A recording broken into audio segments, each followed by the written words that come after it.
I'll start to respond. Good morning to the chaos we ride. So when I get texts, my own ideas,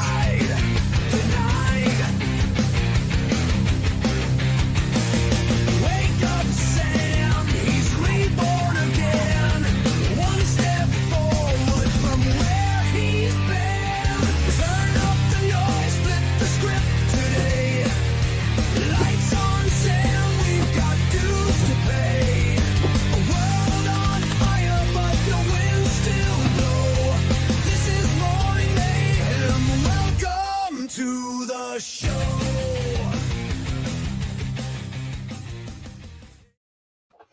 Hey guys, welcome to the Morning Mayhem Show. I am Sam, and this is After the Bars.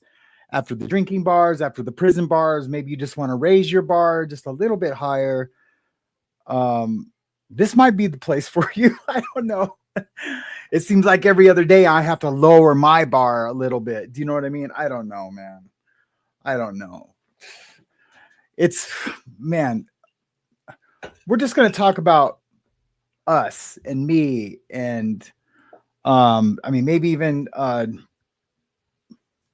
douchebag a little bit for a second. I don't know I have to kind of talk about him because I'm talking about when how I came to YouTube, and then a few months ago how I reconnected with Bert, aka Tommy Scoville. That's his stripper stage name. Or it's his hideout name. That's an insult to strippers. That's his hideout name. But anyways,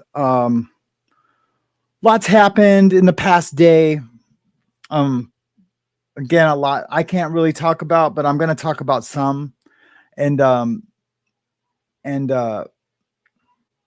did I have on the thumbnail? Did it say bad victim? Yeah, bad victim. And then in the description I wrote, being a victim doesn't justify disrespect. Being defrauded is painful, humiliating, and infuriating, and victims deserve compassion and justice. But here's the truth. Just because you were wrong doesn't mean you get to lash out at others who were also impacted in different ways. If someone was once close to the person who harmed you, that doesn't make them responsible for what happened to you. They might be dealing with their own betrayal, guilt, or trauma. And if you approach them with accusations, entitlement, or disrespect, don't be surprised when they choose not to engage. That would be like me after losing my brother and my wife to a drunk driver, turning around and accusing the bartender who served them or the perpetrator's friends of being complicit in their deaths. It doesn't make sense, and it only spreads more pain. Respect is still a two-way street, even when you're hurting. Not everyone is your enemy. Not everyone owes you conversation, and healing doesn't come from projecting pain onto others. It comes from truth, accountability, and grace, starting with how we treat each other.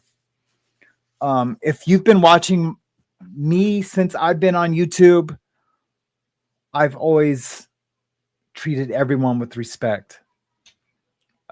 Since day one, since the moment I decided to create a channel, well before Tommy, I've always treated everyone with respect. And it's been about respect. And it's been about God, the Holy Spirit, being convicted, recovery, helping people with legal troubles, going to these treatment centers and giving my testimony, going on other people's channels and being interviewed just so I can give my testimony to let people know that things can be okay from being homeless just a short while ago. That's who I am. Now I get it. Everyone's been burned. Everyone's been burned by Bert, aka Tommy. He's ruined so much for people, and I get it. And it's painful. Especially to victims that have been victimized by him. And that's why I encouraged Reese to put out that recording. Now, I do believe she was going to do it eventually. But she asked me about it. She said, "What should I do?" I said, "You got to put it out there. You have to. You have to." That was my role with that recording. I didn't have it for months on end, like someone wants to believe. I didn't participate in the fraud. I didn't edit out the names so people couldn't come and get him or me. I wasn't protecting anyone. I never edited out shit. I listened to it one time, and I barely listened to it because I was in awe. I didn't hear but one name, and it wasn't the person who's accusing me of it. Now, is her name on there? Yeah, I've listened now. Is that recording where it's supposed to be? Absolutely. That recording has been where it's supposed to be for weeks. Plural, weeks. So I got an email yesterday saying, if you don't cooperate with this email, and I'm not going to go into the details of the email. If you don't cooperate with this email, then basically I'm a POS. Basically trying to like force me into doing it. It shows that I'm complicit in whatever Bert stood for or was doing that, because if I don't do the things in that email, then I'm basically a participant. That's a victim behaving badly in my eyes. It's funny. I have a because they don't know. And first they tried to do it on a live and blindsided me while I was already upset about so many other things. And on YouTube, you don't know who you're talking to. Everyone's got nicknames and pseudonyms and different names they go by. We all know that there's probably 3 people in my chat every day that aren't who they say they are, or I mean, no one has to be who they say they are, but not everyone is there with good intentions, or they might be spying, you know. That's why there's sock accounts, right? That's why people have sock accounts. And I just found out what a sock account was when Reese told me that Bert wanted her to create sock accounts to send him fake emails that I suck, so he could fire me from my own channel. Stupid, man. So delusional.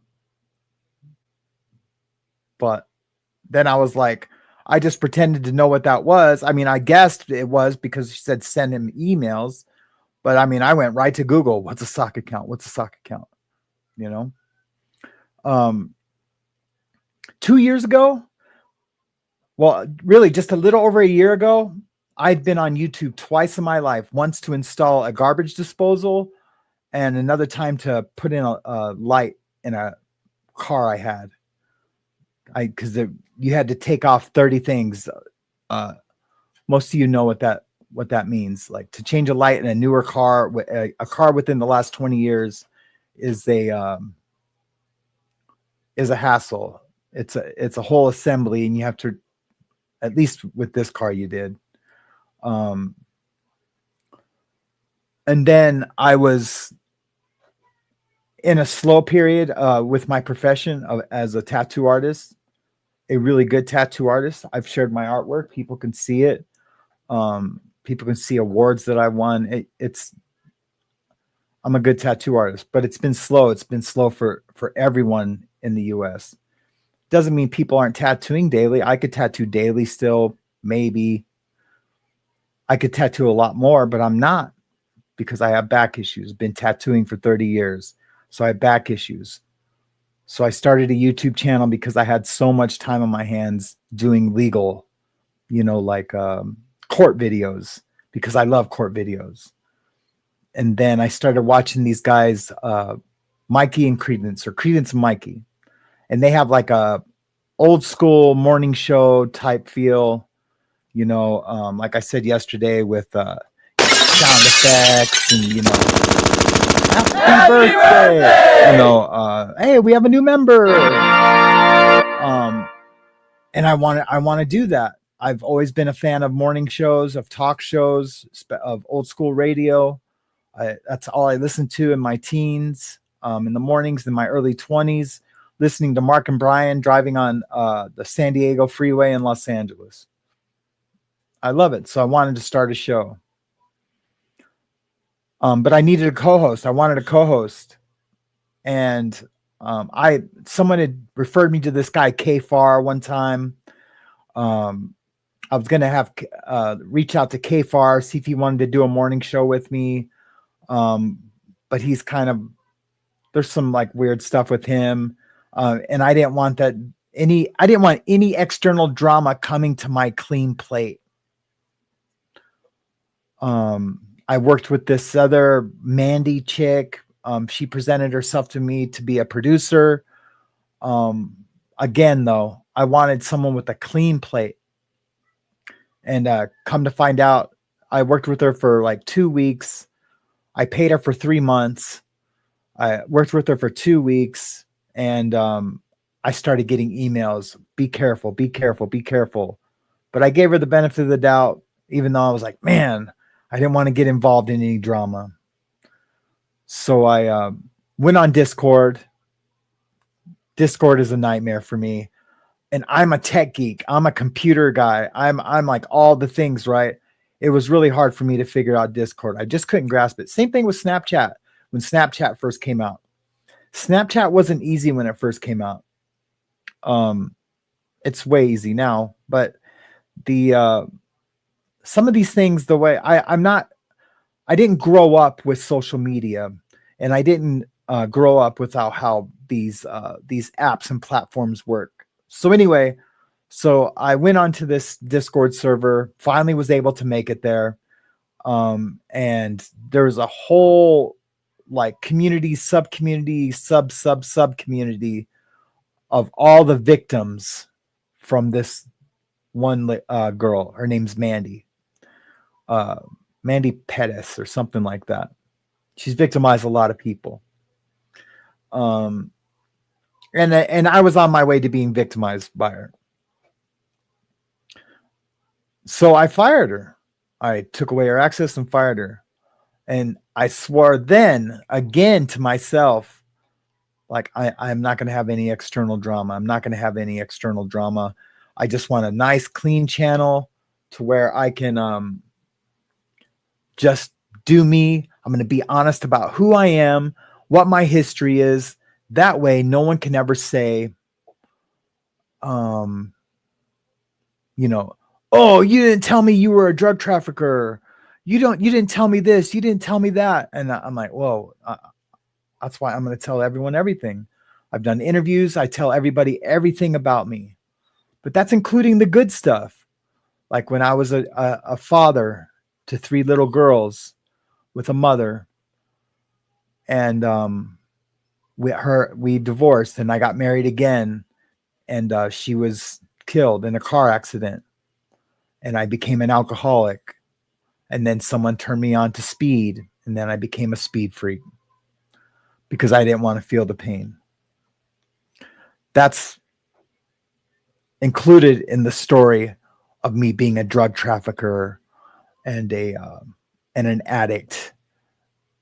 And, I wrote some bad checks, to pay for my addiction. It's all out there. Anyone can find it, but that's all you're going to find. So in a co-host, I wanted them to have a clean slate too. Like everything be out there with them. And I thought I found that in Tommy. And then as a Christian, and because I knew him, and so I knew him to be a bank robber. Everyone knew he was a bank robber. Now, if no one knew he was a bank robber, I would have said, dude, I can't do anything with you. No one knows you're a bank robber. Had I known he was a rapist, I would have been like, dude, You got to tell people that. Well, he still denied it to me, even though there was a whole video of him admitting to it. Something like that. I can't remember how the conversation went, but it was basically, no, Knife Hoarder called you a chomo, talking about me. And I talked about this the other night.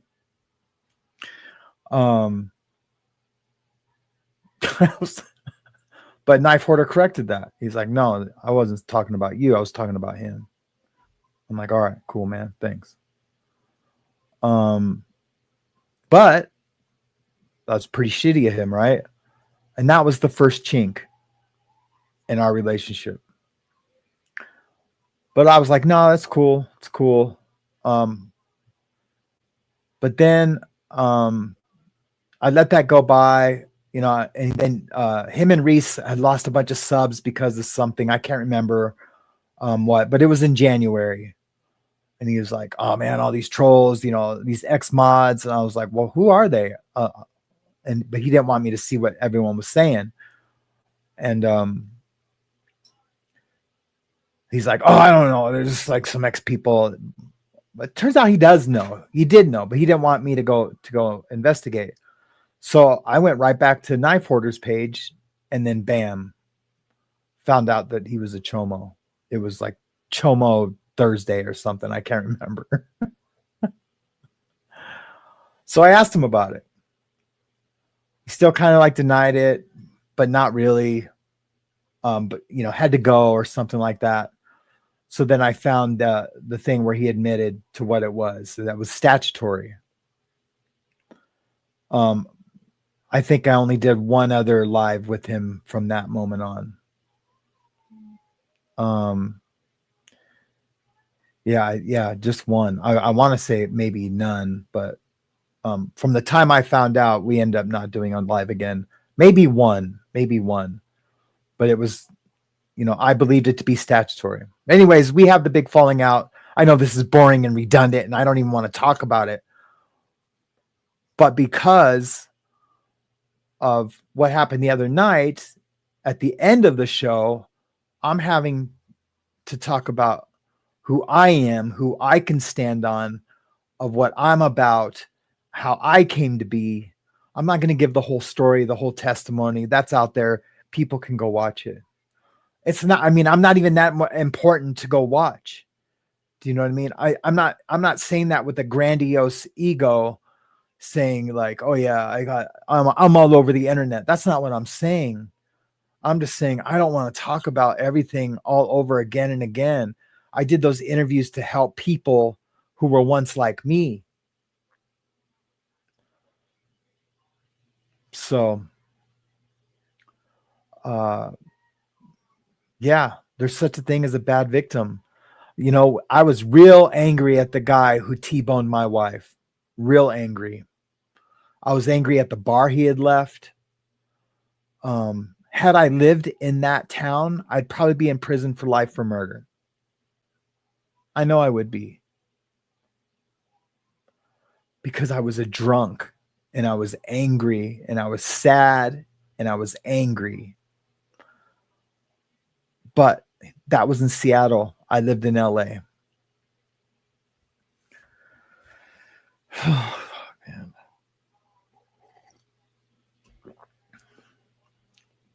But I didn't reach out to the bartender and say, you know, how many drinks did you serve them? How was he acting? Or you know, what, you know, how did you let him leave? You know, you sure took his key, you know, like all the things, all the legal things that a bartender's supposed to do. I had questions, and this is a long time ago, and those rules weren't like enforced like they are now. It was still the Wild West. You could still smoke at a bar. But those laws did exist, but they just weren't enforced ever. I didn't do any of that. I just beat myself up. And I get it. People act differently, react differently. But don't threaten me with jail or the police or the FBI or Homeland Security if I don't do your bidding. Don't. The police don't scare me. Homeland Security doesn't scare me. Why? Because I haven't done anything. I haven't. I think most of you know that. Maybe a couple of the victims don't, because they see me as Tommy's friend and they just heard of me just now or last week or the week before. They weren't there when I was in Tommy's chat. Hey, do you remember me? I was your ex-cellie or your ex-roommate. And I said roommate because I didn't know if he had shared with his community that he'd been to prison. So I said roommate. And then he was like, where? And I said, it's when we lived in Arizona. And he's like, where? I was like, when we lived in Phoenix. And then he was like, hey, everyone knows that, like, you, like where I was like, Black Canyon or something like that. But that's how I approached it, because I didn't know if he had told everybody. That just happened a few months ago, just before Christmas. How have I participated in his scams from months ago, like prior to that, years before that? How am I responsible for that? I'm not. And you can claim ignorance that you didn't know that's what it was. But I think you kind of had to have known that I just came on the scene. There's no way that you just now realize that you got victimized by Brett. This happened a long time ago. So don't threaten me. The things that you're requesting have already happened weeks ago. But I don't have to go talk to anybody. I don't have to go. I don't have to give over my phone. Now, if I decide to give up my text messages to somebody, then I will. Maybe I won't. If there's enough there, then they can get a warrant. Or maybe I've already done it. Doesn't matter. Or maybe it's all fake. So if someone sends me an email that says all this information, how do I know it's not Brett? Right? Anyways, that's all. That's all I want to talk about that. I don't want to get heated. I don't want to yell and scream. Look, this community, we all treat each other with respect. We all love each other.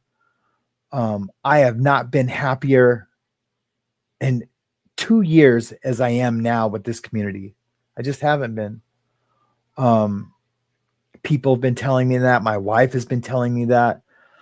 Just before I started this, my wife and I had started marriage counseling, and all of it together, we have just been so much happier because I'm not in a bunch of back pain from tattooing all the time, stressing about money.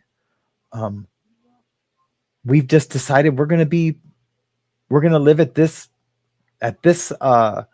lifestyle level, for lack of a better term, or for not as articulate as I wanted to say it. I'm sure there's a word for it that I just can't remember right now. So anyway, the show must go on.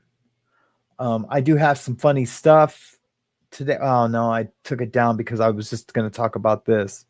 Damn it. If anyone's got any questions for me, just email me. I love you guys. If you think I'm treating this victim disrespectful, I'm sorry. I needed to say this. And I needed to say it here because they brought it here. Like, with those kind of questions, why wouldn't you just email me? Reach out to me instead of blasting me with riddles and like, oh, you should have, and threats. And they send an email. Oh, that wasn't a threat. That's not what I meant. I just meant like, oh, poor, that's it. You've done it. No, you were saying, oh, you should have answered me. Now I'm going to sick Homeland Security on you. That's what you were saying. And you know it. So anyway, I love you guys. And now finally, that's all we are going to talk about. That fool is yesterday's news. Although he shouldn't be forgotten or forgiven, never forgotten, or it's going to be the opposite. Never forgiven, but always forgotten. Something like that. It's got to be the reverse of the other thing, right? Forgiven, but never forgotten. No, it's the absolute opposite of that. Let's do a roll call. Who's here? I'm sorry, guys. I didn't mean to start the show so deep. This is a morning show. We have fun on this morning show. Good morning. Good morning, everybody. All right. Rosanna, Dana. It's good to see you. Rosanna, Dana. Ben Bacon Bits. Hey, thanks for coming on the show today. Being in the chat. Thank you for being a member. Sherry LeBron, thank you for being a member, and good morning to you. Hope everything is well. Let me get past your guys' conversation. Love it. How are you doing this morning? Good to see you. I haven't seen you in a while. TKK, good to see you. I don't think I've ever said good morning to you. So welcome to the show. Thank you so much for being here. I really appreciate it. Linda, thank you for being a mod and all the work that you do. I do need to talk to a couple of you. If you guys can maybe take turns of working the chat for me, backstage, behind the stage, that would be awesome. That way we can, I can stay on top of the chat, because I know, as the show grows, if it grows, I hope it grows, but we might have shows like we did the other night where things are just crazy and moving fast, and I will need help backstage. So, I've already talked to James about it. Unfortunately he can't do it. Not out of lack of support for me, just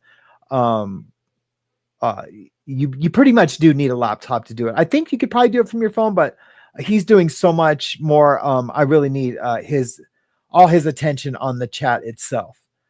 I just need someone to like put comments and questions to the side. So throughout the show, in between news stories, we can get to that, in between testimony, in between milestones with people's recovery, their birthdays, and also, do we have any milestones today?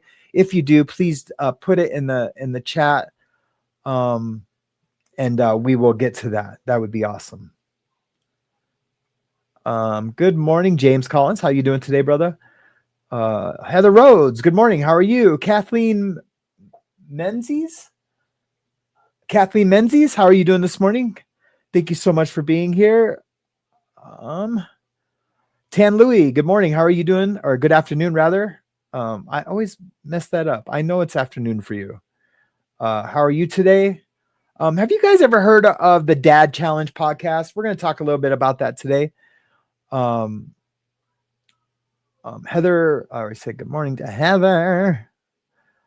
Linda, Tan Louie, Linda, Ben, Bacon Bits, Linda, biggest Linda, Bacon Bits, Linda, Ben, Bacon Bits, Caddy Connie, and Loudmouth Linda. Good morning. How are you today? Thank you so much for being here and having me on your show over there on Caddy Connie and Loudmouth Linda. If you want to see a really cool show, I went over there and did my testimony. Or no, I didn't do my testimony over there. That was on My Other's Keeper. But I went over there for their anniversary show, and we talked about old commercials and TV shows and just fun stuff, man. I had a really good time. We didn't want it to end. We might have talked a little bit about Trump. Oh, speaking of Trump, did you guys see this? Why he won. That's why he won. That is why he won, because the people like you need to stop it. So this girl, the girl on the right, she is telling dude this, I'm assuming he's Hispanic, but he's brown, right? and she's calling him a racist, a POS, and everyone in the thing is like, look, this is why we lost. This is in downtown New York. It's as blue as you can get, right? And they're like going, hey, it's Democrats like you is the reason why we lost. The crowd is giving her shit about it, but she doesn't stop. But this is a crazy video. Here we go. Bro, just like, bro, chill, bro. You're okay with that? He's a racist. I won't, bro. How can I be He's a racist, bro? racist. If you voted for Trump, you're a racist. He's a racist. How can I be racist? No, he's not. Of course it's a a white girl with white guilt. Now my brother and sister are both lawyers in DC. My brother's a lawyer and a teacher in DC, and they are super hardcore left, but they would never ever do anything like this ever, not in a million years. And they were like Kamala power, you know what I mean, or Kamala, whatever. And the best bit is about to come because this MAGA-hating loser And I got this off Lefties Losing It on her face, literally. Well, this is my stuff. I hope you enjoy the hat.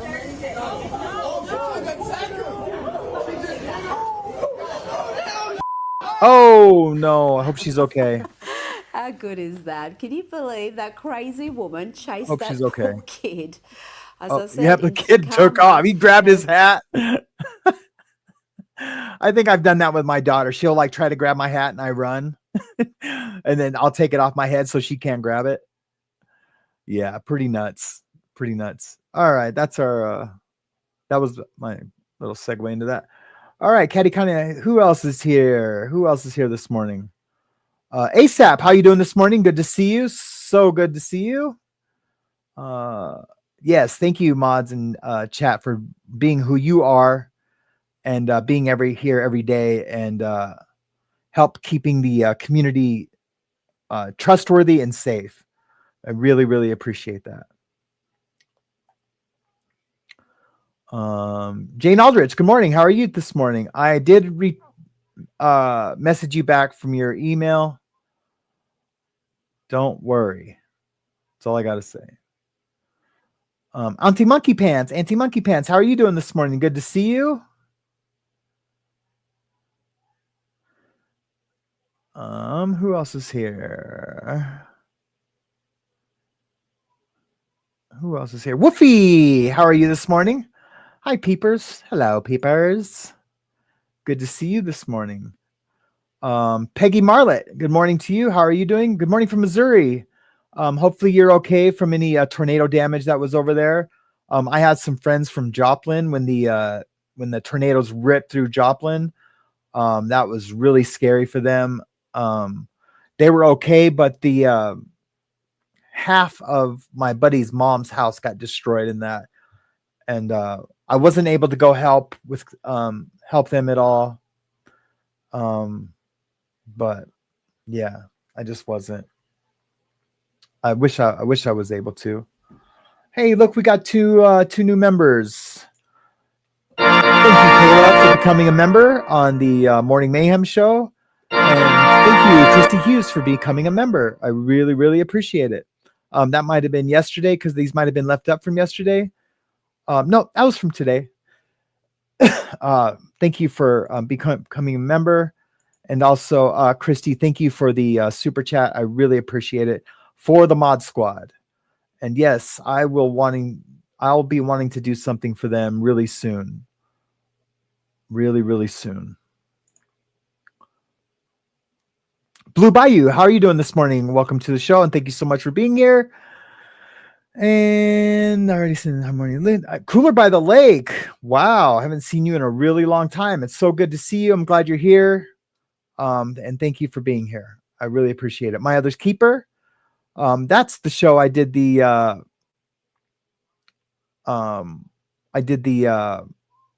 my testimony on, and we had a great time over there too. Super fun. Hey, Galen, good morning. How are you doing? Thank you so much for being here and all that you do for the show. I just saw somebody. Oh, I guess I'm tripping. Shell W, hey, how are you doing this morning? Good morning. You know, hopefully within time, like I'm like way more smoother at the saying good morning to everybody. I do like knowing everyone who's here. I really feel when people are missing. And I mean, it doesn't affect the show, like my confidence for the show, but I always know when that core group is here that we're gonna have a good time. Like I know the chat's gonna be safe. I know everyone's doing good. Good morning, Agagaga. Hopefully I'm pronouncing that right. Marimello, good morning to you. How are you doing? Thank you for being a member. And John Lazone, our French Canadian from up in Francois or Canada. Jojo Point 2, how are you doing this morning? It's good to see you. Sam X, just like Malcolm X. That's right. Have you guys ever heard the term Latin X?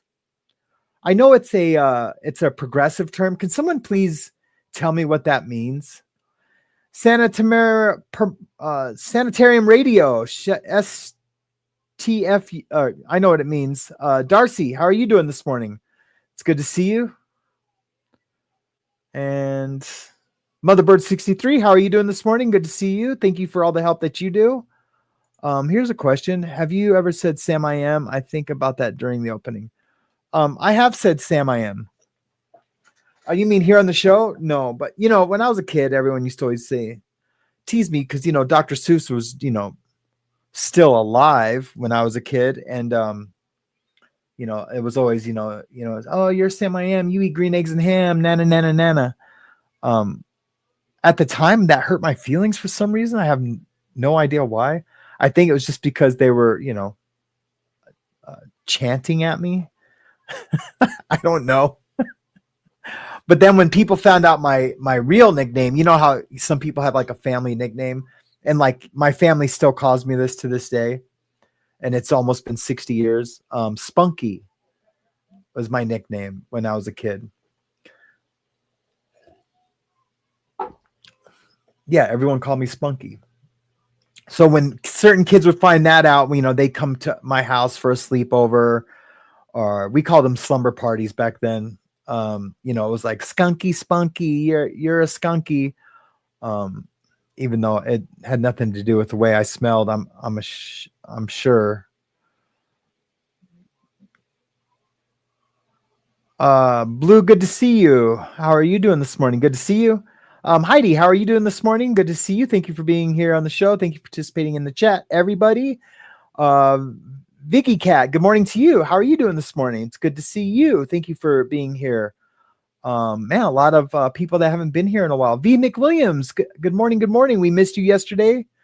So good to see you. She says hi to all the mods. Thank you so much for your support and all that you do for the show. Yeah, fudge that guy. For real, John.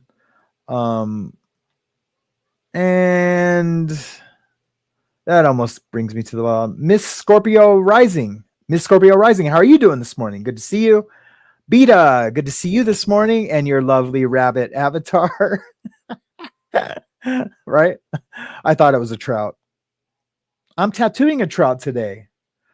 Maybe I will record that.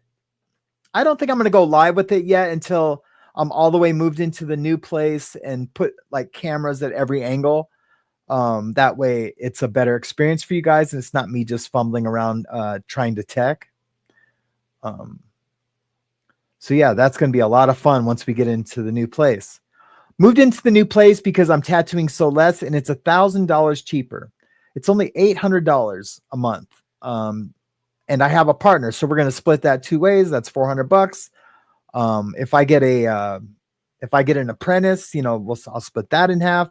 You know, it could be that I only have to pay $100 just to have my tattoo, all my tattoo things in a safe, approved spot by the health department instead of, you know, scratching in my house. And that's what they call, when you say you're scratching, that just means you're doing it at your house.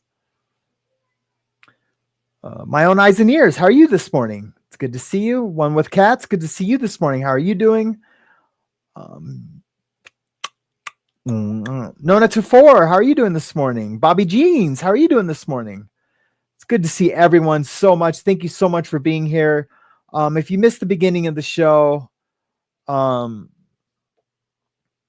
read a little thing. I'll probably say it again. Here's a comment. My other's keeper, thank you for not ruining us for each other. Yeah, right. I appreciate that. And I know exactly what you mean.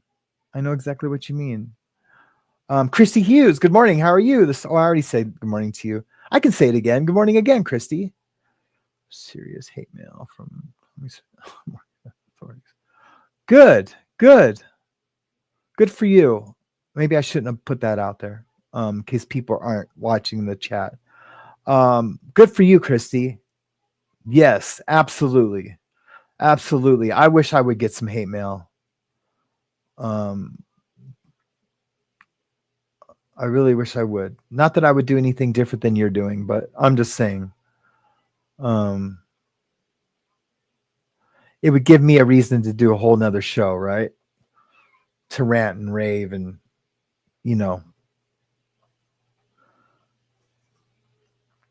because I mean, I'm not going to lie. It releases adrenaline. You like the Sunday night, I was like up, it was hard for me to go to sleep and I had a long day, came back from a staycation, was on the road for a few hours, dealing with the 6-year-old, in a car.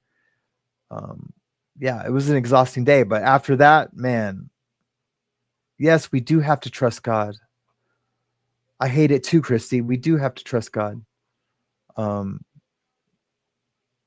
I promise you, I assure you, God brings darkness into light always. And I'm sure that's happening. Oh, she did do that today. Thank you so much, Christy, for the super chat. Hiya, Ben. I already said good morning to DS Kitty. Yeah. AKA Diane. Yadira, wow. How are you doing this morning? Good to see you. Thank you so much for being here. Yeah, hope everyone's been doing good. And it's good to see everybody.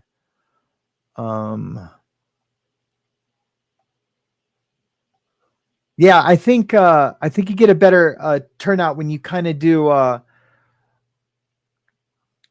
those I mean, it wasn't really a cryptic thumbnail, but if you read the description, it's the letter that I wrote this morning to read, which I'm going to read again because now there's 200 people in. So basically this show was about and is about, and if anyone has any comments or even wants to come on the show this morning and talk, I'm down to do that. It's basically being victim doesn't justify disrespect. Being defrauded is painful, humiliating, and infuriating, and victims deserve compassion and justice. But here's the truth. Just because you were wrong doesn't mean you get to lash out at others who were also impacted in different ways. If someone was once close to the person who harmed you, that doesn't make them responsible for what happened to you. They might be dealing with their own betrayal, guilt, or trauma, or all the above. And if you approach them with accusations, entitlement, or disrespect, don't be surprised when they choose not to engage. That would be like me after losing my brother and my wife to a drunk driver, turning around and accusing the bartender who served them or the perpetrator's friends of being complicit in their deaths. It doesn't make sense, and it only spreads more pain. Respect is still a two-way street, even when you're hurting. Not everyone is your enemy. Not everyone owes you conversation, and healing doesn't come from projecting pain onto others. It comes from truth, accountability, and grace, starting with how we treat each other. I should read you guys the first version of that. I'm glad I started writing the first version of that last night. after going through my emails. And I was mad. But I understood, right? And so I was glad I was able to articulate how I felt once I wasn't angry again. And it wasn't like an angry at the victim. It was I got angry again at Tommy, and that didn't project well towards that particular victim. It didn't. And then I was becoming a bad victim, right?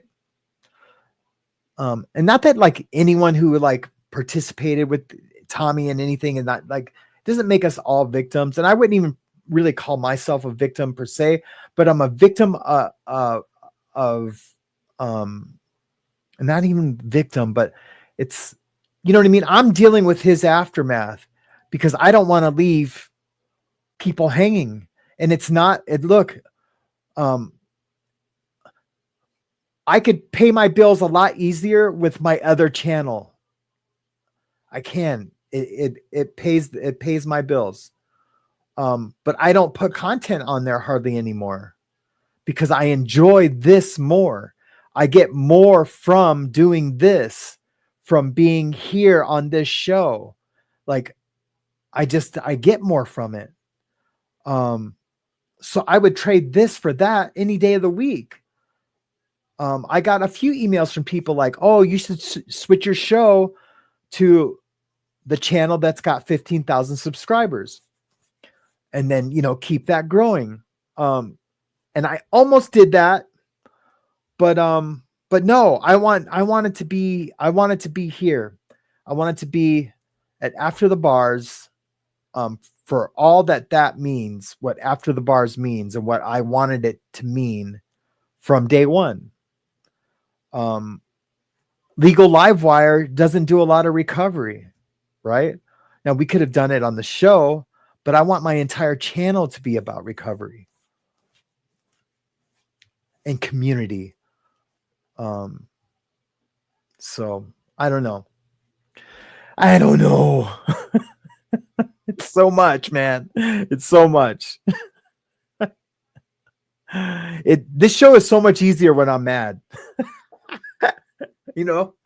It's so much easier when I got my soapbox and my angry fist and I'm,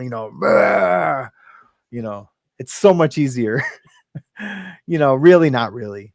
I'm kind of joking. I'm joking, but like on the square. Have you guys heard that? Ever heard that saying when you're joking on the square? You guys all know what it means, but maybe you've never heard it said quite that way, as like when you're joking, but you really mean it, yeah, it's funny though. I just got to find shit to be pissed off about. Yeah. I'm real mad at sin. I hate sin, but I know God's got us. You know what I mean? God's got us on the sin. He sent his son for our sin. So God's got that. He's got that. But yeah, I need to find some stuff to be mad at. Danette, not you. I'm not saying I'd be mad at Danette. I'm just saying, good morning, Danette. She's like, what? Don't be mad at me. No, never mad at Danette. How are you doing this morning? So good to see you. I'm glad you're here. Kim, good to see you. Glad you're here. Which Kim is that? Hey, Nicole, glad you're here. I seen your story yesterday on I always forget the name of Susie's channel, Coffee First. That's so crazy. So this is how God works. So I started watching Susie last week or 2 weeks ago. And I just came across her channel. And then and I just liked it. I thought she was super cute, right? She's just like, just real nice. You can tell she's not trying to hurt anybody or bash anybody. I just got that vibe from her like right away. And then, so I just started watching her content, and then bam, I'm like looking for stuff to do the show on for yesterday. And, I saw your picture. And so I clicked on it and I thought it was your show, but then I saw Susie and I was confused, but it was because I had subscribed to her, that her stuff was in my, I want to call it newsfeed, but that's Facebook. but it was in my, my homepage. And I was like, what? That's crazy. And it's so like, if I hadn't,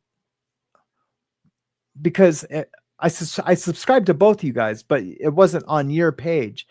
If I hadn't subscribed to her, I wouldn't have caught that yesterday. And I was able to watch your lovely, lovely interview. It was just lovely. And yeah, it was so good. I encourage people to go over there and check it out, and to check out Nicole's channel. And we're going to do a sick ass logo for her new, for her channel, her revamp of her podcast. It's going to be super cool. I'm so excited to do it. Hey, Angie Mo. Good to see you this morning. I'm so glad you're here. Really, Woofy. Well, I'm glad to be of service. I'm glad you're of service too. My sponsor just told me the other day, he's like, are you being of service? And I'm like, dude, have you seen my show? He's like, that's not going to count for me. I was like, damn it. Damn it. Dude, my sponsor, he wouldn't come on here because he's an old AA dinosaur, right? He's a dinosaur of AA. But I might have to make him come on here just so I can prove that he exists, so we don't get like a Tommy thing going. You know what I mean? He would do it for that. He would. I would like, no, you got to come on. These people don't believe I have a sponsor. But anyway, he said this wasn't going to work for my in my helping others. Basically, he wants me to go like serve coffee and go talk at the treatment centers here more than I already do. So, yeah. Anyways, I should film that the next time I go talk. So what I do when I go talk at treatment centers, because there's usually like 3 or 4 of us and we each have a little like specialty. Mine, oddly enough, is on integrity, and how when there is no integrity, how that festers shame and stimulates guilt, which creates a reservation to drink or use, right? Or to abuse your harm reduction, whatever that is.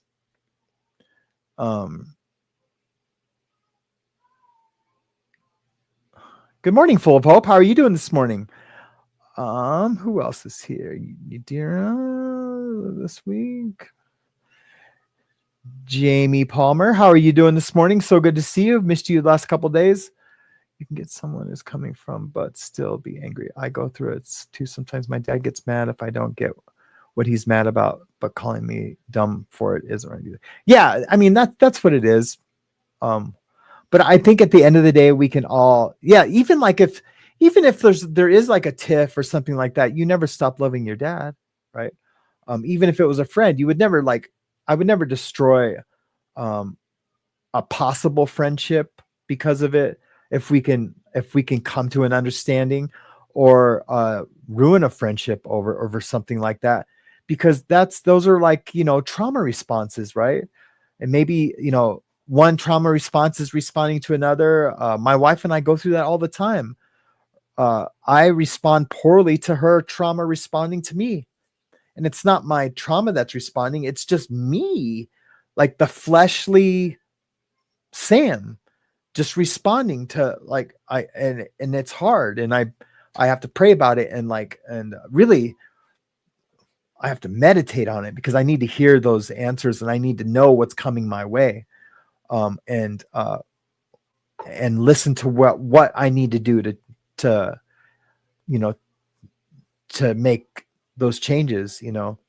God can do a lot with the Holy Spirit. He sure can. He can convict you of desires. He can remove desires, but of being that fleshly self, that real fleshy self that reacts poorly, or that wants to be mad or wants to fight, with violent, all those things, is bad. I've never been violent ever. I think that comes from having all those girls in my life, all the daughters, and being raised by 2 women. Occasionally, I'd stay with my dad for a year and, come back, after my parents got divorced twice to each other. Yeah. Who else? What else? Who else? What else? Who else? Morning, Sam. I hope you are doing well. I am doing very well, Danette. Thank you for asking. Thank you so much for asking. But first coffee, yes. Oh, hey, Mischief Manage. I seen you in her we're 100 mods yesterday. Yeah, thank you so much. But first coffee. The last 2 times I had to go watch, when I sought her out, I had to go to my subscription list, and I'm like, oh yeah, but first coffee, and then I forget it. And then if you Google it, especially if you just Google first coffee, you get everything but her, of course, because it's but first coffee. Susie Oberholtz. I'll never forget it now.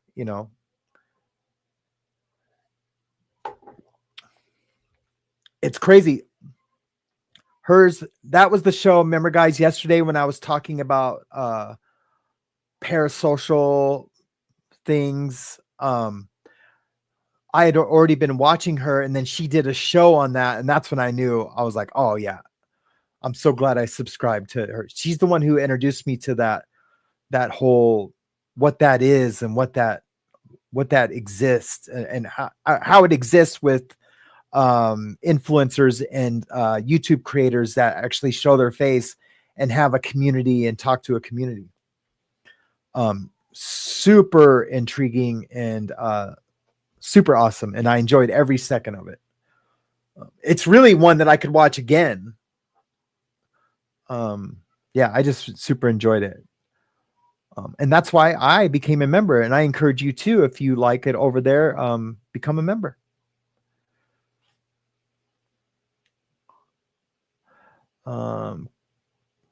Is that Cliff Ferguson? Cliffon? Hey, Cliff, how's it going? Thank you so much for being a member. Cliffan. Thank you. I had to blow it up because I don't have my glasses, Cliffan. So sorry.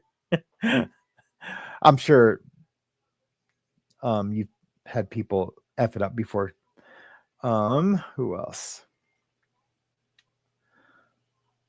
People probably don't appreciate me blowing up their comments though when they don't actually request it. So I apologize, Cliffan. SMG Infinity, how are you doing this morning? Good to see you. Awesome sauce. Oh, I'm going to start marking these comments. Hey, I'm going to get to some comments and questions. If anyone has one, please comment. This is accounts of service. I know. I'm going to get to that, Mischief. I tried to tell him. I just don't think he doesn't understand. Like I said, he's an AA dinosaur, so he doesn't understand YouTube. He thinks I'm just here yelling at people and doing basically what I do at meetings when I'm mad at myself for doing something, or with no feedback. He thinks I'm just a talking head that's not getting feedback, or providing feedback. So yeah, like I said, he's a dinosaur. But that's who I need. I need those old dinosaurs who, if I'm 30 seconds calling him in the morning, it's a wrap. He won't talk to me for 2 days. Why? Because I didn't make my recovery bigger than myself by being late to his phone call. And I don't do that to my sponsees. If they don't call me within an hour, I do, but I'm not so strict that it's, I leave that for him. So they call it your sponsor line. So my sponsees, he would be their great sponsor, and then, so on and so forth. And so if I let my sponsor know that my sponsee was late, he'll call them and let them know. So I don't rat them out anymore about it. Yeah, it's hardcore. It's super hardcore. Okay, there's another comment. I'm just starring a bunch of comments, and then we're going to get to them and questions. Okay. Yada, yada, yada, yada. Oh, once again, let me just ask, has anyone ever heard of the Dad Challenge podcast?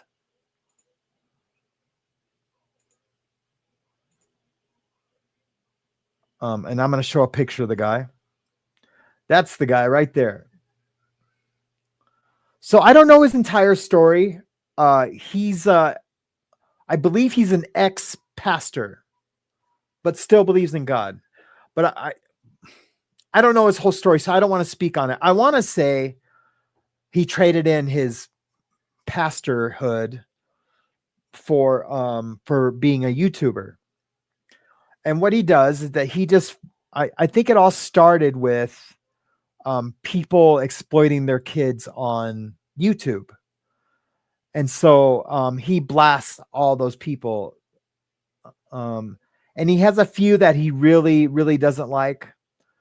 But he's got a lot of great knowledge about that whole phenomena of, using your kids, exploiting your kids on YouTube.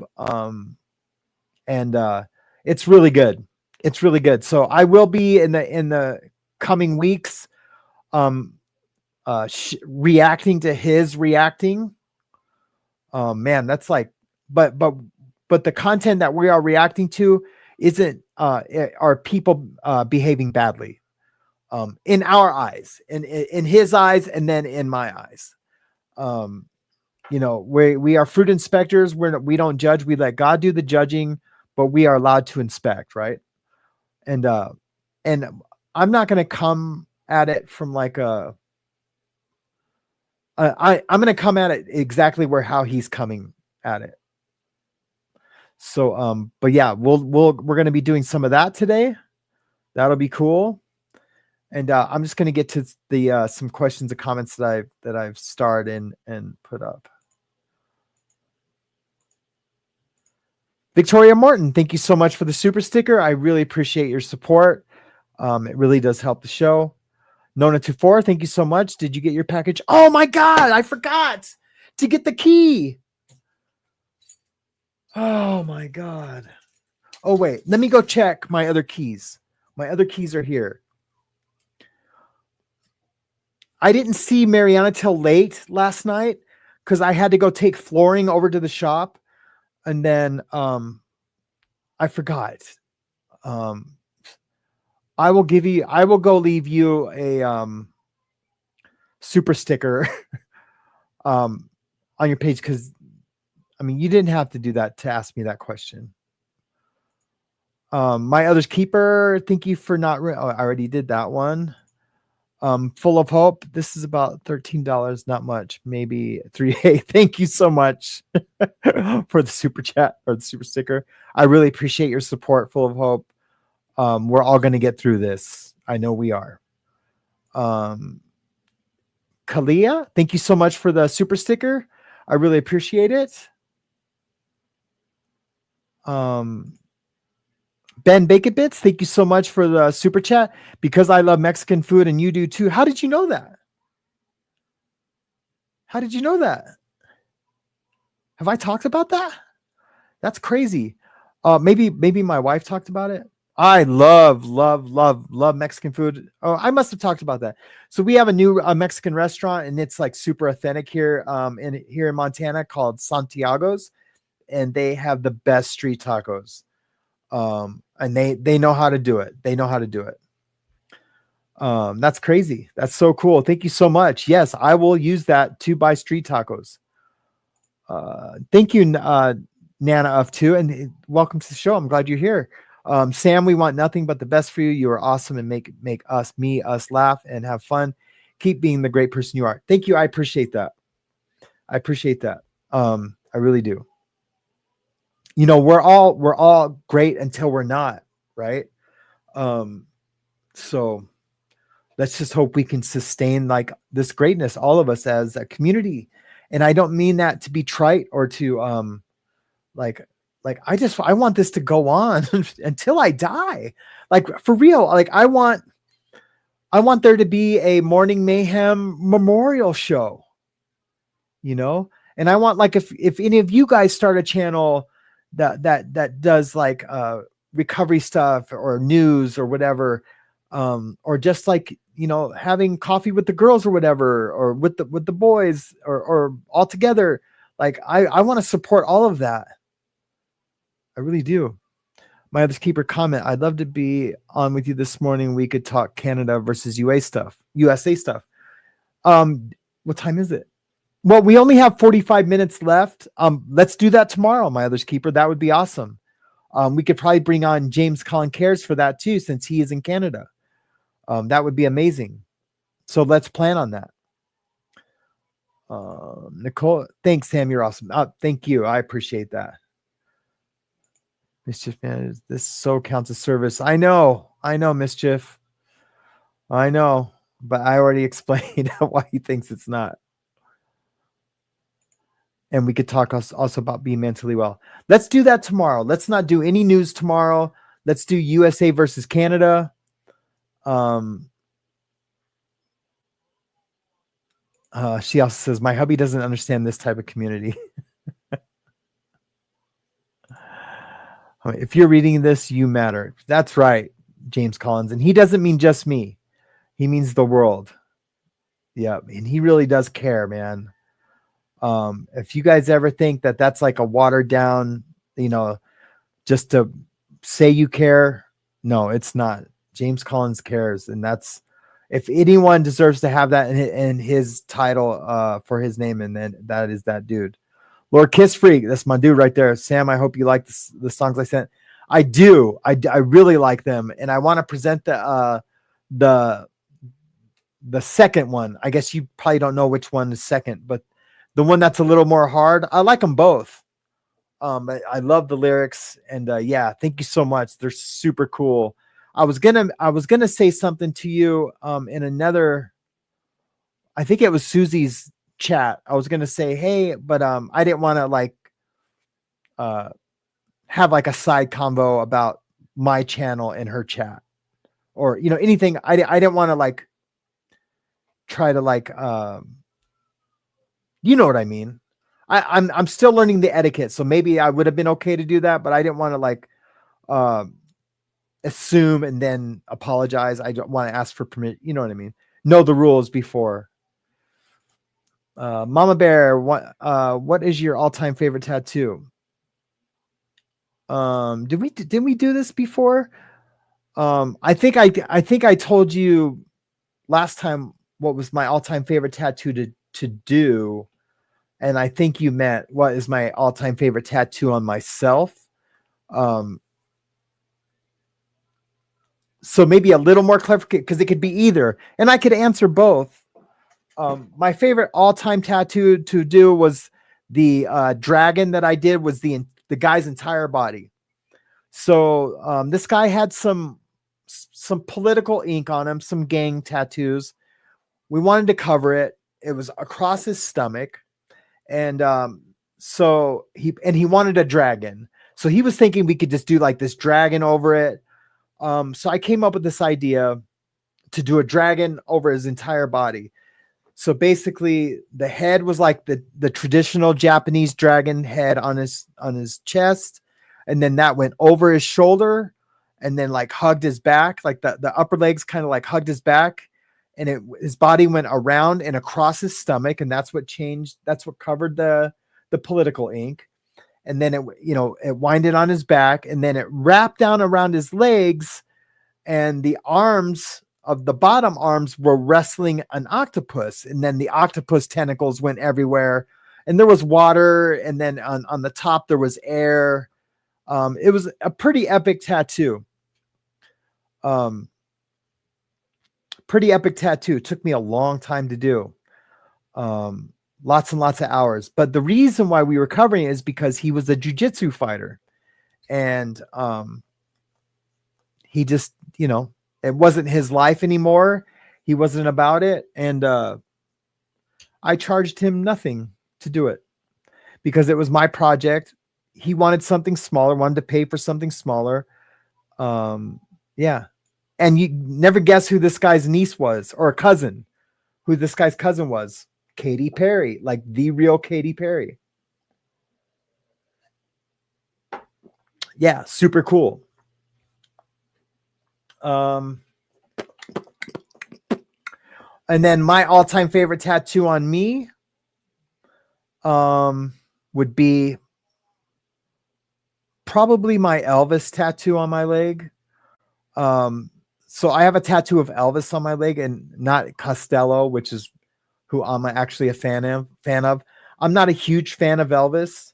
There's a story behind the Elvis. I won't get into the story unless like you guys want to see it, or hear it. But yeah, it would be probably my Elvis tattoo on my leg. Just because of that's, it's just, yeah, it's because of who did it and why and the whole thing.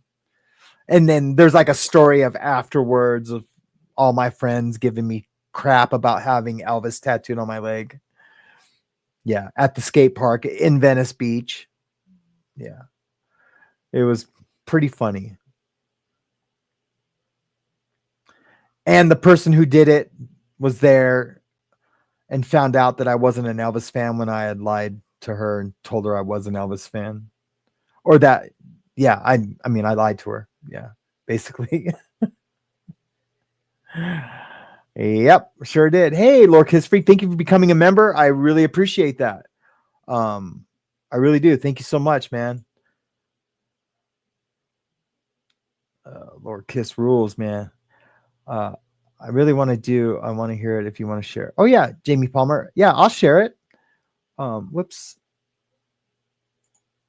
Okay. So I'm going to tell this quick story. So, one of my daughter's tattoos, I apprenticed one of my daughters. She does portraits mostly. And, she was working at my shop. The shop was in Glendale at the time, which is like northeast Hollywood. And, so I come into the shop, I come in and she was crying and I'm like, what's going on, honey? And she's like, I need to pay my rent and my tattoo appointment didn't show up and I didn't get a deposit and I really needed it. I needed it today. And I know you told me not to do that to save my money. And I did it. She's early 20s. I should have, and I know, and you're going to be mad. I'm like, why would I be mad at you?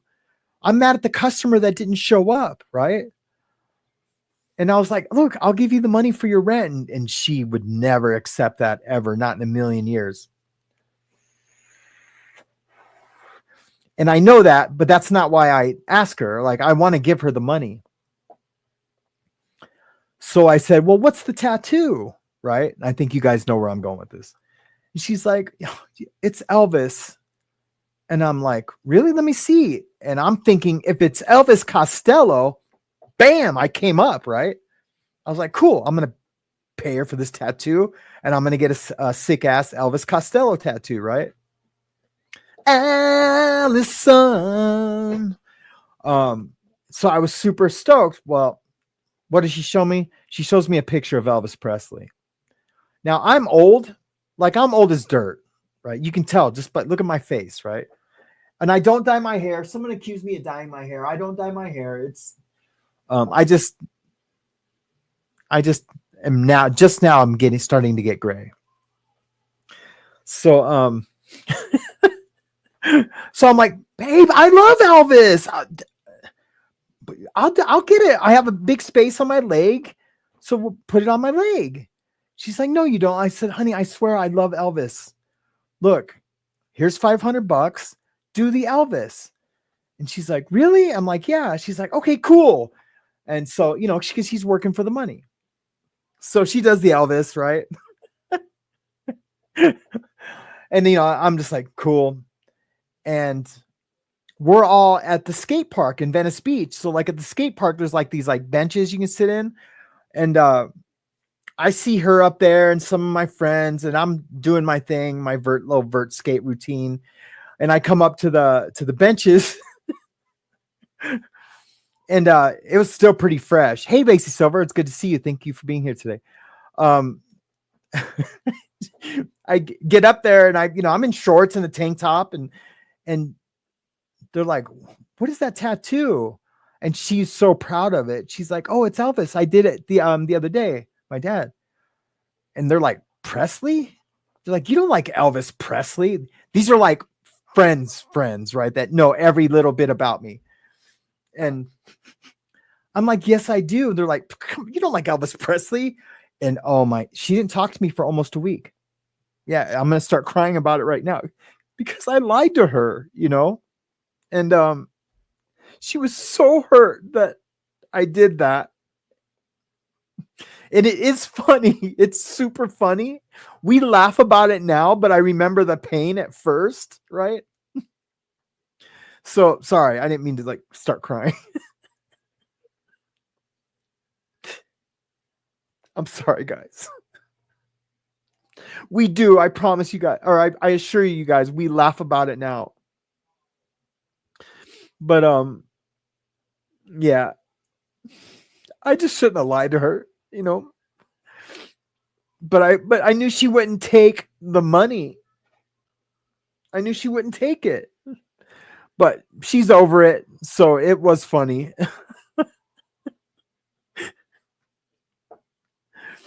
Yeah.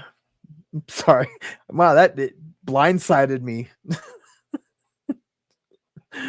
No, don't cry, Angie. It's all good. Yeah. Shake it off, kid. Shake it off. I know. Yeah, the feelings are real. The feelings are real. I just need to get better at hiding them. Yeah, I mean, you know what I mean. I don't want to be a cry sack every time I talk about my kids, you know. There's a lot of guilt there. You know, I missed a lot of their lives being locked away because of how I chose to respond to my wife's death. You know, I responded poorly. I started drinking. Now I could blame someone else for the addiction part, but that was coming. It was, if it wasn't him, it would have been someone else that had gave me some speed, or something, you know. So anyway, sorry. You're like, I told you, I don't know if you want to hear the story. No, I really didn't know it was going to hit me like that. That is so crazy. Her and I have laughed about that so many times, and it's never hit me like that. But for some reason, I was just remembering her not talking to me, and that's why it hit me like that. So, God, I cannot shake this off right now. Hey, Vicky C, thanks for being on the show. Thank you for the comment, Vicky. I appreciate that. Holy F balls. All right, guys, have a good day. Click. Wow. I need to get to therapy. I missed last week.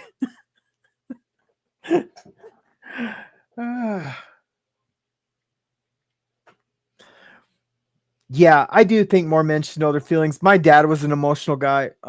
Thank you. Especially for their children, right?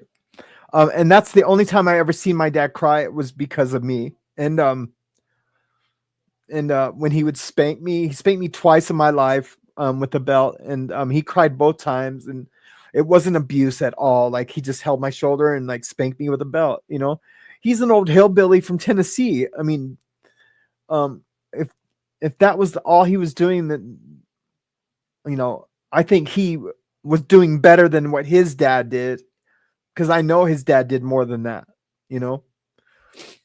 So he changed it, and I've never hit any of my kids ever. Not even close. But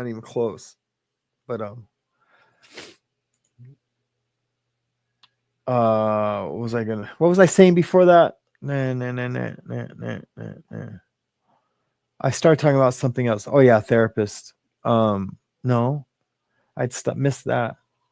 Anyways, oh yeah, just emotional men. But yeah, that they should be, especially about their kids. If they're not, then something's wrong.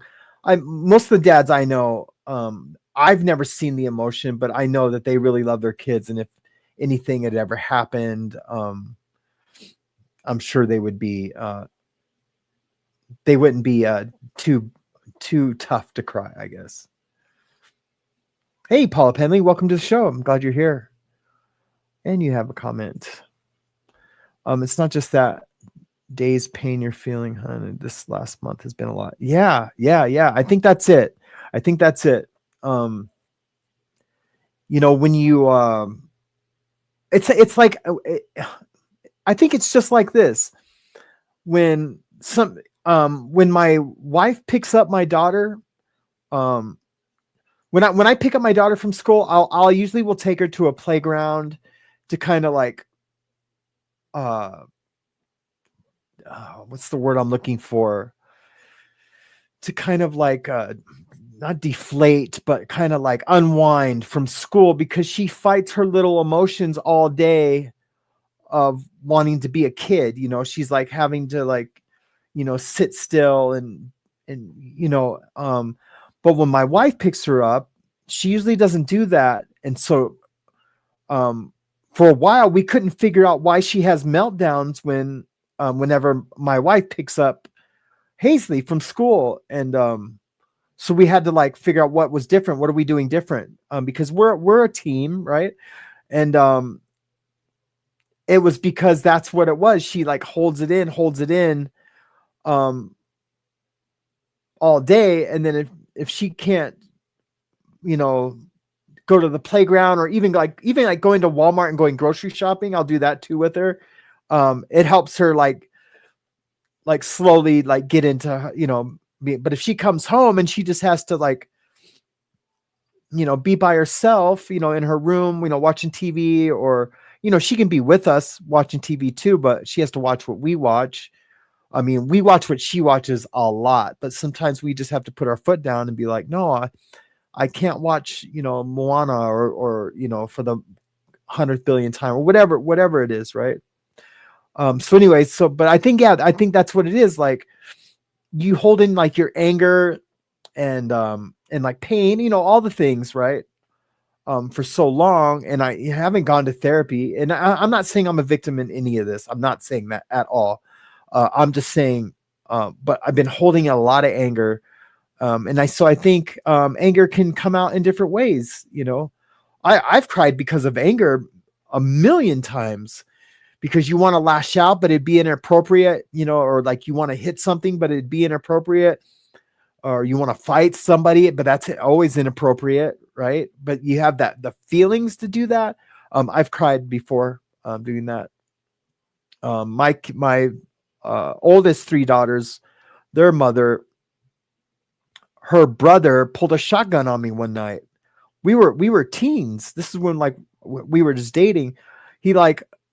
We were at their dad's house, and he was like saying something, and I was freaking out, and we were arguing, but never got physical, but I wouldn't leave. And so he went and got a shotgun to like make me leave. And I was like, what the hell? What, a shotgun? And then I got mad. And so their mom like took me outside, and I was so mad. I just started crying. And that was the first time I had ever, first memory of crying out of like anger, and like, because you're holding in what your body like really wants to do. And yeah. So yeah, I mean, very well could be. And so like my where I was getting at was like my ability to fight the real emotion, right? Or to keep it down at bay, so I can, you know, talk to you guys, be here for you guys, or you guys be here for me. That wall that hides that, you know, and that's one of my triggers too. Like when I start putting up that fog to like that, so you guys can't see in. This is like one of my number one triggers. When if I don't let you guys see in, and I keep telling you like, hey guys, everything's cool, everything is okay, but I just kind of keep it foggy and at bay, so you guys can't really see what's going on with me, then I'm pretty close to using. I'm not saying that's what's happening now. I'm just saying that's the kind of wall. It can be used for different things, But when you use that wall, it just gets thinner and thinner, and eventually you blow, right? Or eventually you break down and cry, or when you talk about something else. When I was a kid, my mom sent me to this like weird behavior treatment center, not like anything like Paris Hilton went to, where they were abused, or like where the Church of Scientology sends their kids to those things. Nothing like that. There was no abuse going on. This was like in the middle of Hollywood. It was like for kids who were like experimenting with pot or had behavior issues. And it was like an inpatient unit. And I get there, and this is the one where Adam Rich from Eight Is Enough. It's an old show from like the 70s. Was my roommate at this place. And anyways, they brought me into group. I come bopping in, I'm like this young surfer kid, and I'm like, oh yeah, my mom thinks I'm uncontrollable, because I did school to surf. I run away from home so I can surf. Or so I can hang out with the punk rockers at Venice Beach. And so I get to this group, and I see Adam Rich there. I'm like, whoa, what's up, bro? I'm like, this is cool. And the facilitator asked me to like, say hi to everyone and like introduce myself, because I'm the new kid.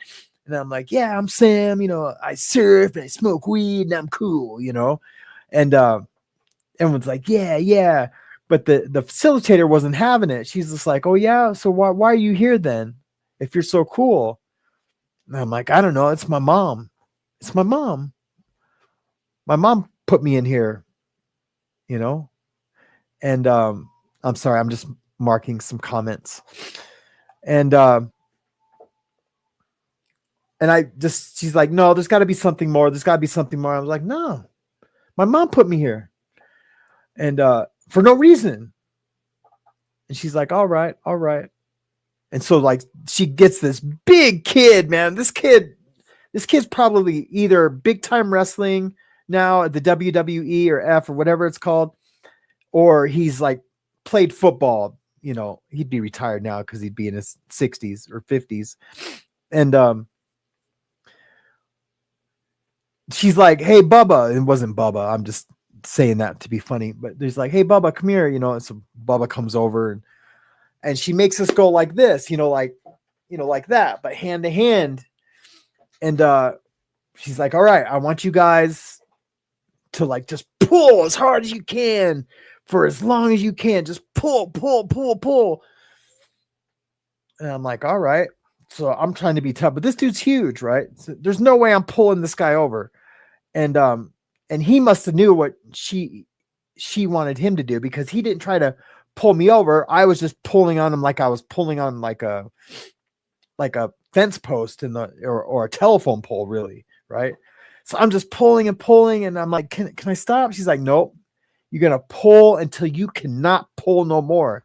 And I'm thinking, well, we're gonna be here for hours, right?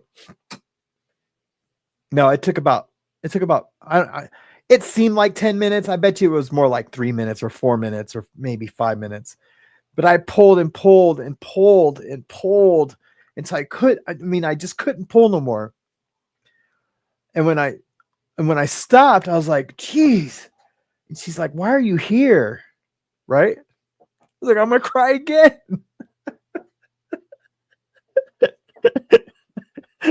No, I'm not crying. I'm laughing at getting emotional again. And I just started bawling, man. I'm a kid. Like, I'm not trying to cry in front of these like cute little surfer girls and little Hollywood girls. I'm like, and I just lose it. Like I had never cried in my life. Like I couldn't breathe. I'm like, like that, just crying. And it turns out I did have some issues, My mom did put me there for a reason. And I was acting out, ditching school and like hanging out with my friends rather than being responsible and doing what I was supposed to do. Maybe my parents moved me around too much and they sent me away and maybe my mom drank a little too much, when I was a kid. I had a lot of stuff built up, and she knew that by exerting that energy, that I couldn't fight that no more. I could, because it takes energy to not let your true feelings be in the forefront. It takes a lot of energy to hide that every day, to keep that down every day. And so she knew, or she got lucky, but she knew that was one way to like take that away. So anyway, yeah, it was hectic. So yeah, maybe that's it. John says, keep talking. I'm on the couch. Yeah, you guys should be paid for real. Miss you already. Hurry back. Angie Mo. Where'd Angie go? Comment.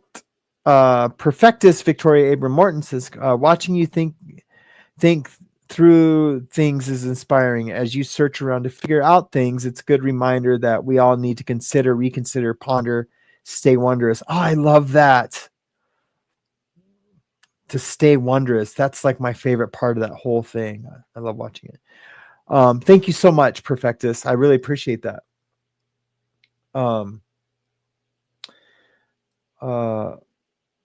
Yeah, that's really well said. I was just like,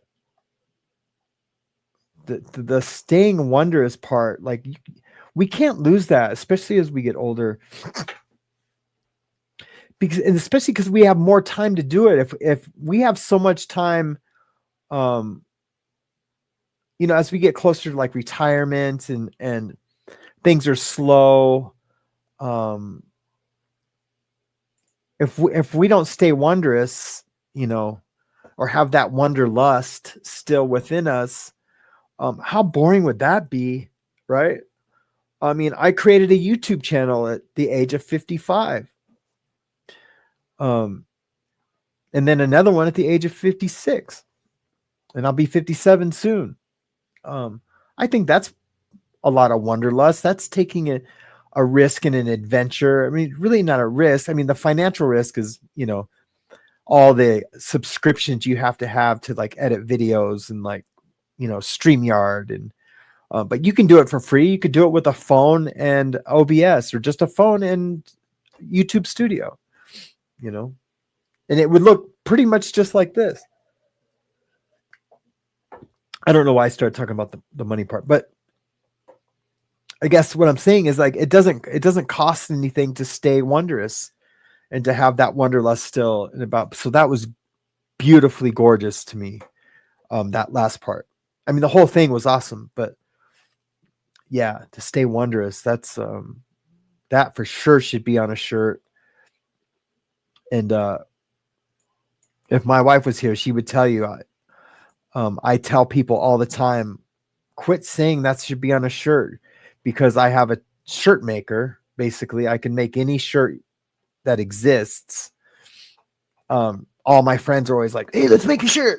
We'll just be talking, having dinner, like, that'd be great on a shirt. So I always give them shit about saying that. Like, not everything has to be on a shirt. Right? Especially if you're the guy having to make them all. So she would be amazed that I just said that. So it must really need to be on a shirt. I'll even say it twice.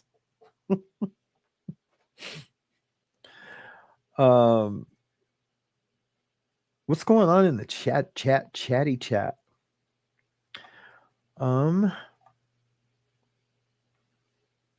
That should be in the mail soon. Yeah.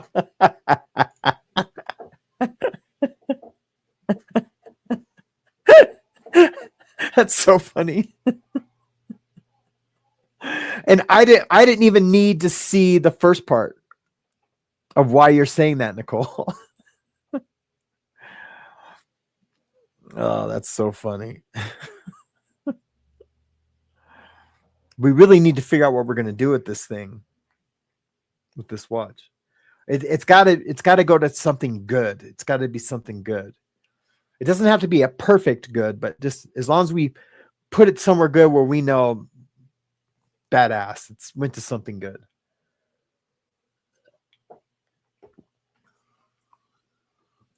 Oh yeah, I'm a super empath. Thank you, Caroline. Thank you for participating in the show. Yeah, that was a big thing. Once I found that out, I can't remember, a counselor or somebody told me that, or a teacher told me I was an empath. Like, when really people saying, even talking about empaths was new and new age. That's what they called it. It was called new age.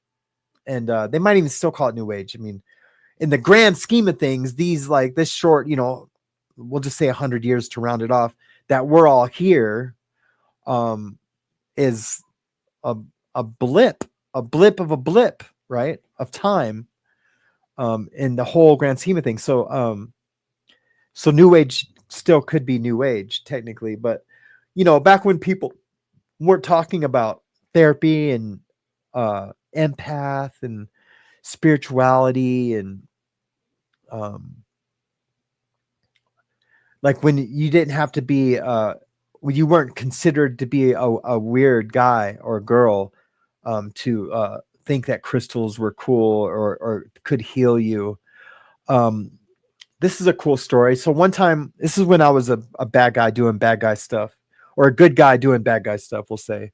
I used to say just bad guy doing bad guy stuff, but I was real, like, I knew the feds were closing in, and I was in Denver. Yeah, I think it was in Denver, but I was with someone that I knew, and she had this crystal, and it was a healing crystal, and she had just recharged it, like, with the moon, the first moon of the month or something like that. She had just recharged this healing crystal, and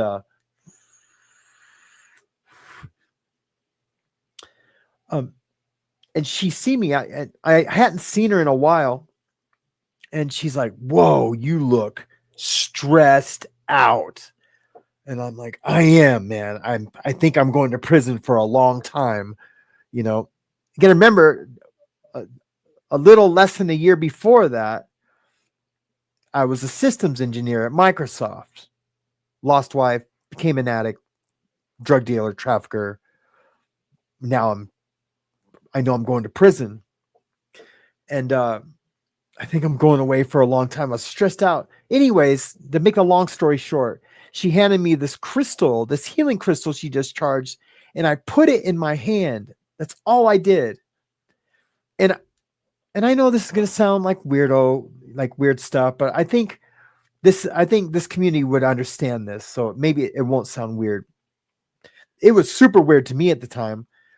I literally felt like all the negative energy from my head, from this hand has the crystal, right? This is the free hand, we'll say. The wild and crazy hand, the stressed out. Like, I literally felt all that negative energy come through, down my arm, around my head, like all through my body, and like literally just all go out to this arm, into that crystal, into my hand to God. That's what I felt. And that's a serious thing for me to do. Like, I don't know. Where's my Bible?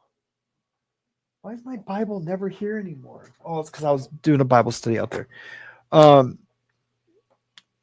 My Bible usually rides shotgun with me. Anyway, and I felt it all go into that crystal, and it was like the most amazing feeling.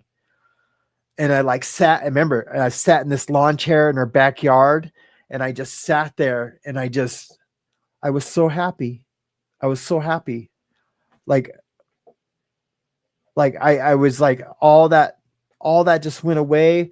Like, I accepted the fact that I was probably going to jail, and I'd only like maybe spent a night in jail before that.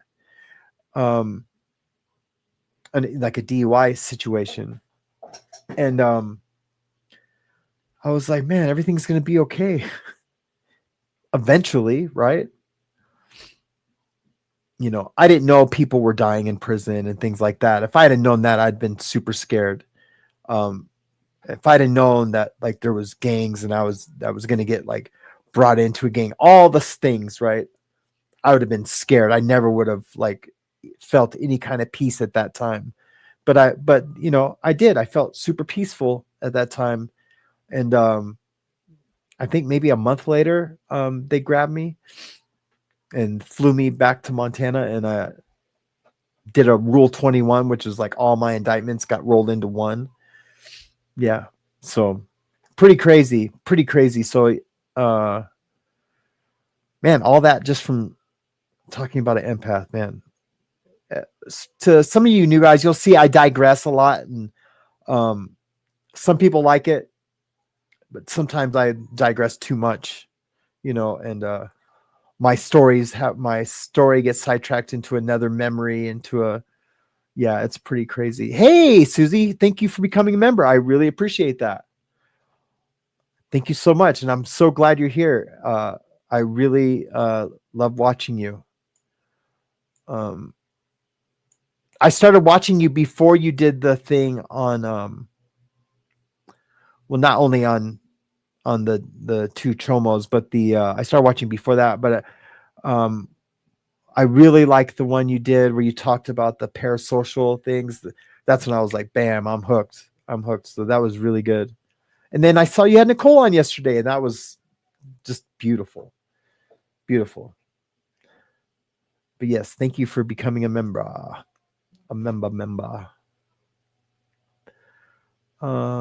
Hey, Phoenix Rising. Thanks for being here this morning. Good to see you. I'm just going to go backwards in the chat, see what else I can go on a rant about. All it takes is to call me an empath and talk for a half hour.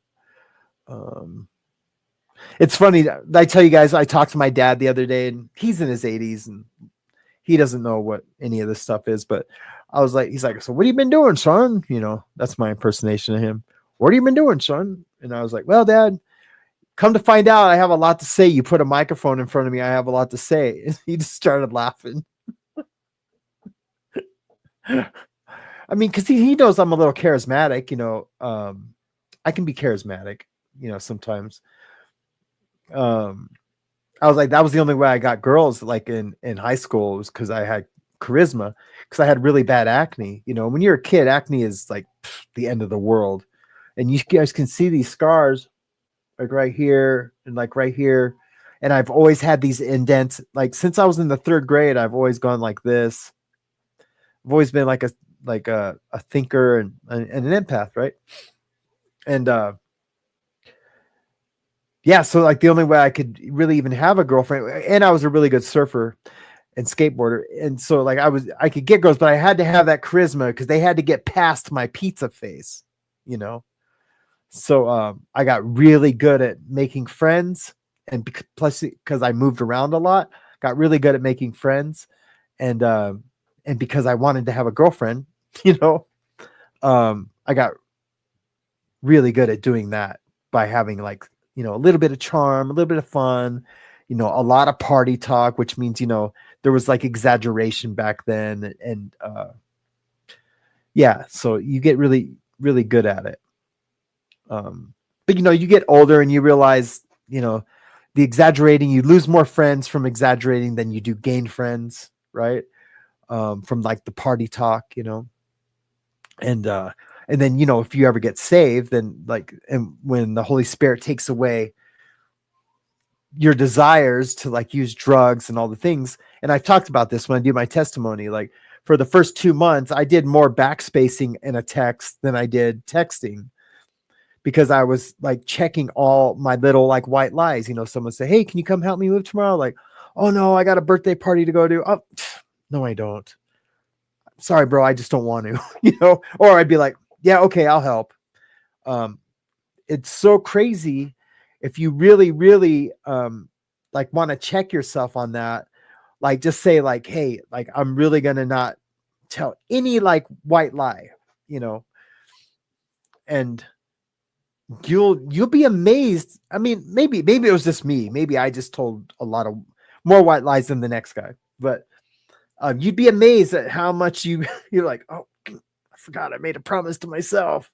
It's a trip. Anyways. And then even then, like I would just admit it, like, man, I was going to tell you I had a birthday to go to, but yeah, I just really don't want to. Or yeah, I'll help you move. Yeah. Anyways, my friends used to tease me about that too. Like, dude, you don't have to tell me every time. And then they would, my customers, like from tattooing, oh man, getting saved like almost destroyed my whole tattoo career. And not because I think tattooing is a sin, but because I would do the tattoo and I'd be like, oh, and this isn't so much because I was saved. I did this a lot even before that, but I did it more after that. I'd be like, oh, I should have did that differently. Now, to me, I'm just saying, no, it's a badass tattoo, badass design, came out great. But I'm thinking, oh, I could have made the, whatever. I could have made the sea otter, a darker caramel, or, put more seafoam green than, ice teal. But if I say that out loud, what the customer hears is, I just effed up your tattoo. But really what I'm saying is like, oh, I could have did it differently. Just as good. But in my eyes, it would have been better if I'd have used the seafoam instead of the ice teal. But I say it out loud. And like, I've had other tattoo artists be like, dude, why do you do that? I'm like, what? Like we all think, oh yeah, we could have did it differently or better or different. But you say it out loud to the customer, man. If you should see the look on their face when you do that. And I finally realized it, and I don't do it anymore. Well, with friends that I tattoo, I still do it because they understand. They get me, But yeah. I don't know what's going on.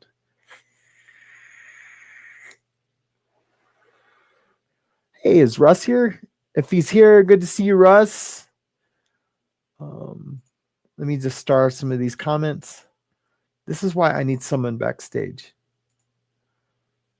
Because if I go on a rant, then they can come. I don't have to go backwards.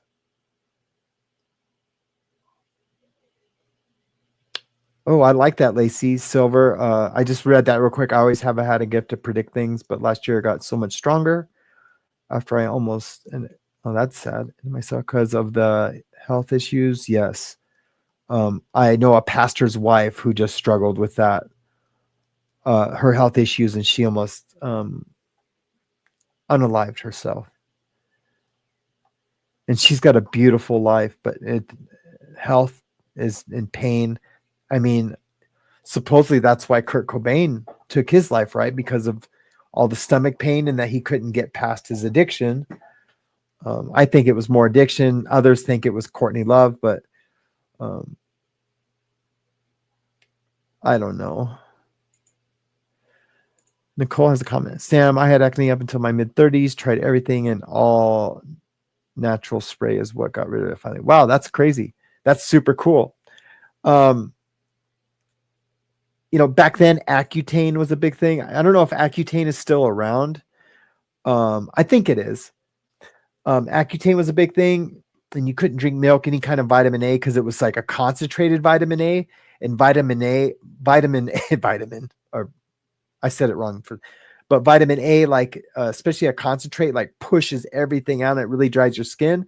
So I had to put like Lubriderm and everything all over myself, and it's especially my face. I had to use Lubriderm, and at that time I had a crotch rocket, and a kid, and this and my face would get so dry, my lips would crack from the air hitting it from being on the crotch rocket.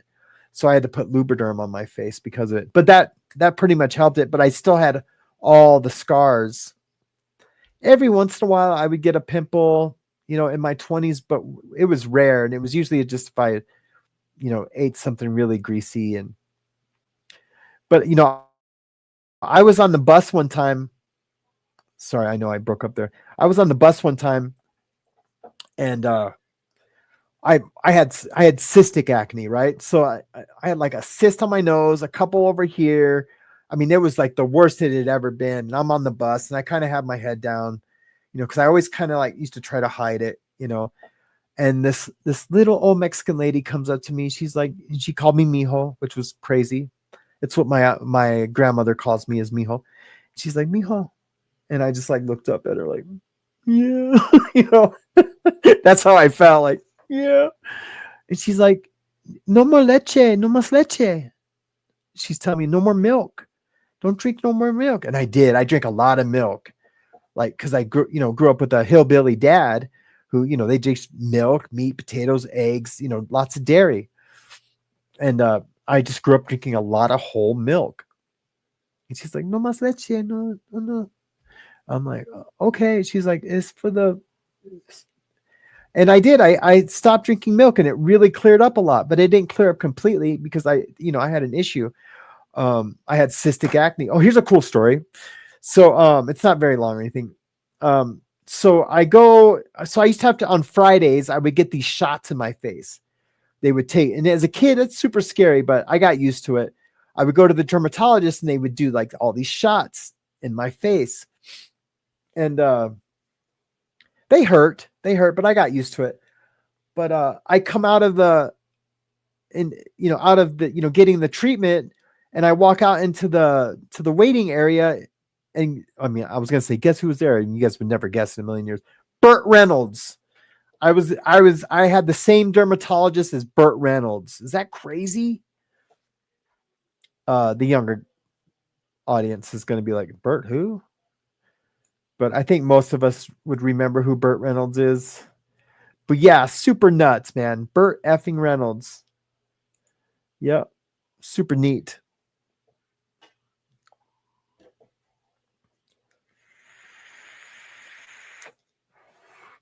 Get out of town. No, I can't get out of town. Yeah, it surely was. Super cool. I'm going to go see what's going on. I know I did a couple comments. So service, I did that. Amen. Thank you so much. Did I do? Lord Kiss Freak, thank you so much for becoming a member. I didn't get to do the sound.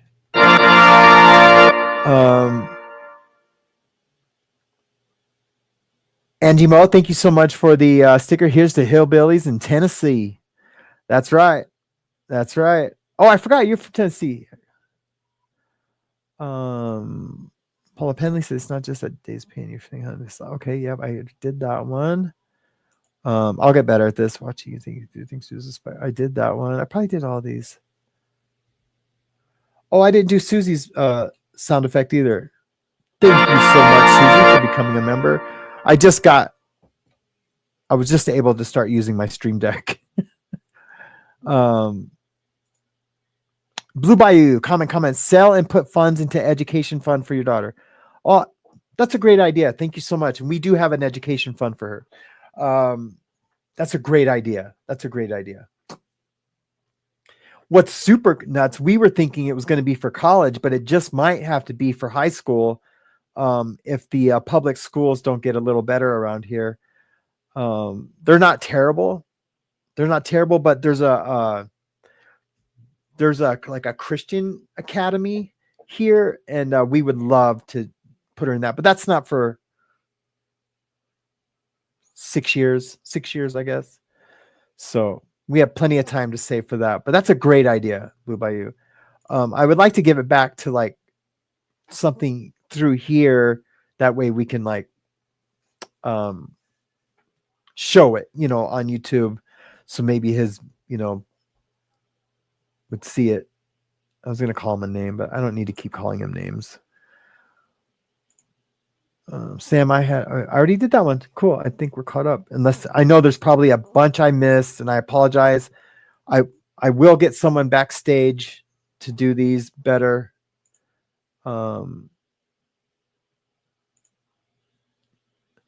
Mischief Managed. You must have grown up near LA. I did too, from Laverne in the San Gabriel Valley, out near Pomona, San Dimas in Ontario. Yeah, I grew up in Redondo Beach. I'm sure you've heard of that. That's super cool, Mischief. Yeah, I love the area. I wish it was livable. And I don't mean because of the fires. I mean because of like the politics and the cost of living. And, my 3 oldest daughters still live in LA. And how they do it is, I don't know how they do it. I just don't. They're city girls, so they just and they hustle. They all hustle. They're all self-employed. My oldest daughter, she will work as a hostess in Beverly Hills. Sometimes she'll get offered a job to be a hostess at some restaurant. She's an ex-model ballet dancer. Like the real deal ballet dancers was, in a company and went everywhere. So yeah, she actually gets like offers to hostess at certain really nice restaurants. It's bizarre. It's a whole thing. You have an agent, everything. It is the craziest thing. You would never think that would be a thing. But yeah, that's so cool. I love Southern California so much. I love Pomona. You said Pomona, right?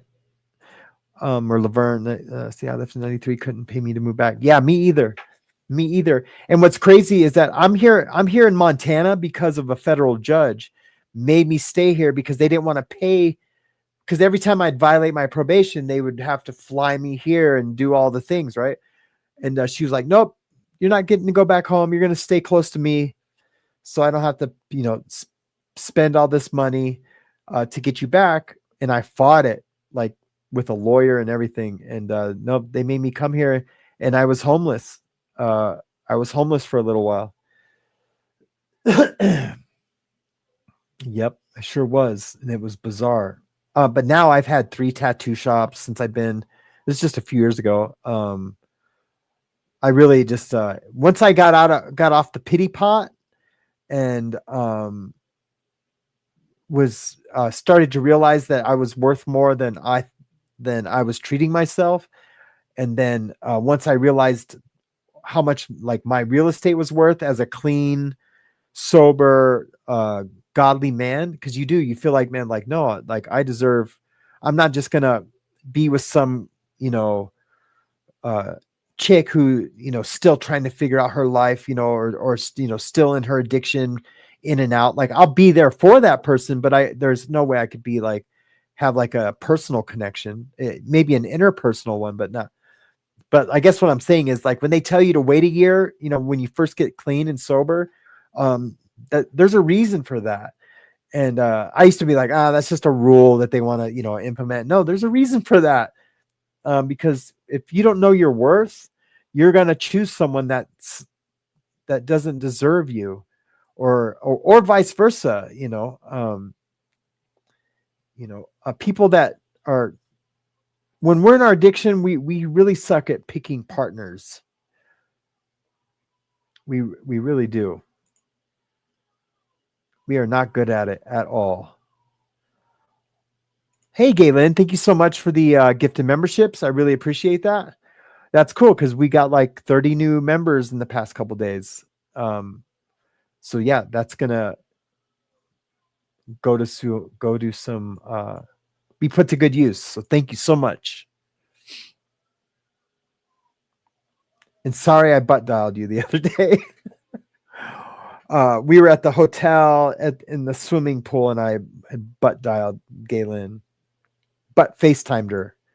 I'm sure there's a name for that. I'm just not hip enough to know what it is. But thank you. All right, kids. Well, shoot. This turned out to be a way better show than I thought it was going to be. I always think the best shows are when we're just talking. When I try to line up all the news stories and have, I mean, I'm still going to do that, but maybe not as much. Maybe take James Collins Care's advice and have segment days. We'll have like a free speech Sunday. Although that was exhausting, but needed, right? Or, just have like a day where I just like sit and chat with you guys about, whatever's going on in my life at that time. I love that. I never would have thought that would have been, fun or entertaining or interesting. But I think once you become like a community like we have, it's more of like a family thing. And now we're just kicking it, talking, right? I think tomorrow I will have on my other's keeper, and we'll talk about USA versus Canada, and not in like in an adverse way, but like this is how we do it here. This is how they do it there. We'll do that. And maybe we can talk James Collins to coming on for that. That would be cool. And then if anyone else has a segment idea, let's do it. I'm all ears. Absolutely. I think that would be super awesome. Born and raised in SoCal and NoCal. Oh, that's awesome. Lori Sue, and thank you for participating in the show. I was born and raised in both SoCal and NoCal, so glad I moved out of California in the mid-'80s. It's no longer even a place I'd like to visit. It's not. And it's crazy. I can't get my oldest daughters to come here and visit. They think it snows here 12 months of the year. But it doesn't. Obviously, it doesn't. It's not winter 12 months of the year. But they think that. And but they just feel like, well, the mountains, they just won't come. And I really don't want to visit LA either. When you get off the plane, it smells like piss. Like all the way in El Segundo, which is, there's a lot of smog in El Segundo. There's there's a Chevron has like a refinery close to there. Well, that's off Crenshaw, but there's refineries in El Segundo. It's just like a smoggy part. But the closer you get to Hollywood, like when you get to Westwood or West LA, you start to smell the urine. Now, if you live there, you don't smell it, which is bizarre. But once I lived in Montana and would fly, go from one extreme to the other, you realize everyone's living in a pee smell, like a urine smell. And that's crazy. That's so crazy, but you sure don't smell it when you're there. Do you remember as a kid driving like maybe across country or driving across state and getting to like a little town and the whole town smells like manure? I remember as a kid driving across country, be like coloring in the back of the station wagon, literally. I'm not like, not like making up some kind of like 70s imagery. Although that's exactly what it would be, right? But yeah, I remember just being a kid in the back of the station wagon, laying down like I was in my living room, coloring with my little brother, and then just smelling poop and be like, "Ew, it stinks, it stinks." And I'd look up, out the window, and we'd be just driving through some little town that maybe had a dairy farm or, a cattle ranch or something. Or you smell sulfur from, like some kind of industry that burned sulfur, and it would smell like poop or bad rotten eggs. And yeah, just crazy. Super crazy. I was going to try to share one more thing before we go. Let's see if I can find it. I hope I can find this. Is there a new folder?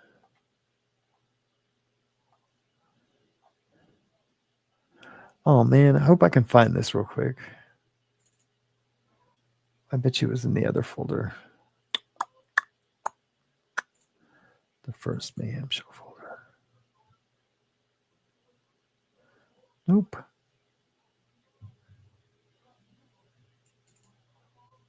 Oh yeah, here it is. Oh yeah, so this is just for the new. I like to share this picture.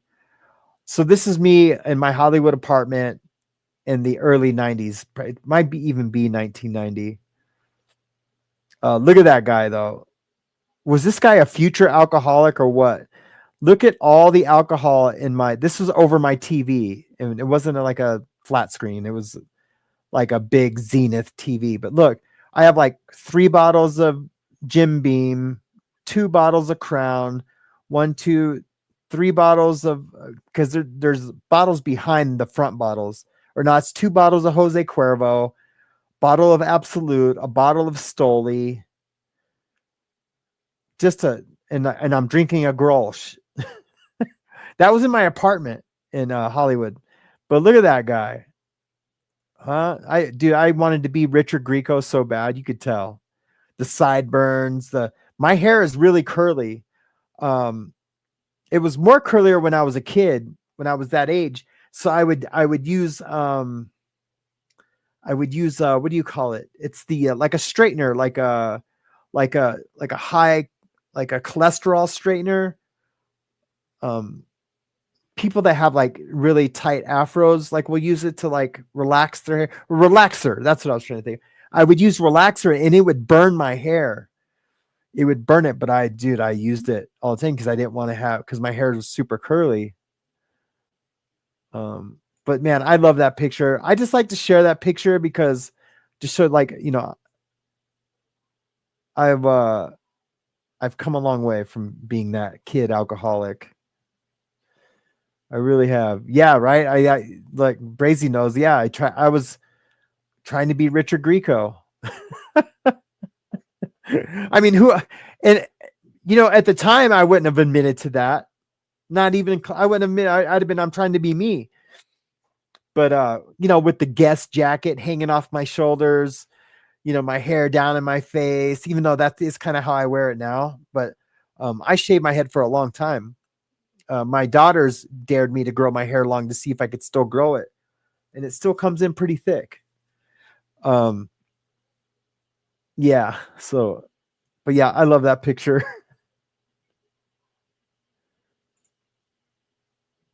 And then here, I'll just share one more.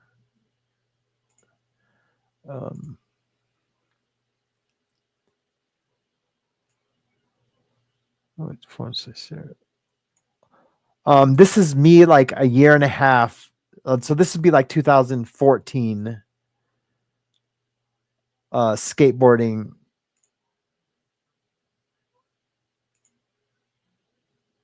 That's me like 2014. That's me. And I was doing close to 5 grams of heroin a day at that time. But I was still skating all the time. Yep. I love that picture too. It was like the perfect shot.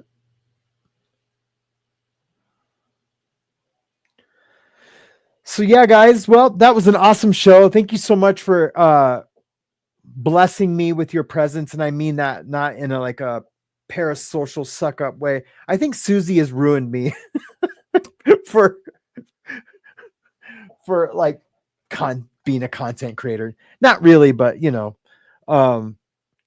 just have to be vigilant that you are being genuine, true, and as authentic as you can be.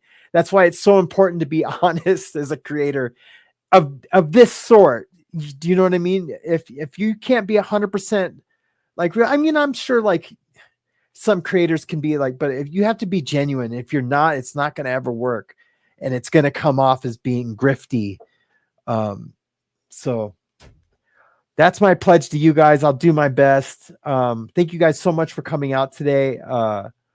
Sorry I didn't have any news stories. I did have some lined up, but I wanted to talk about what's been going on in my life, and and just talk about I could have become I could be in prison for life right now had I really lashed out at the people that took my wife away from me.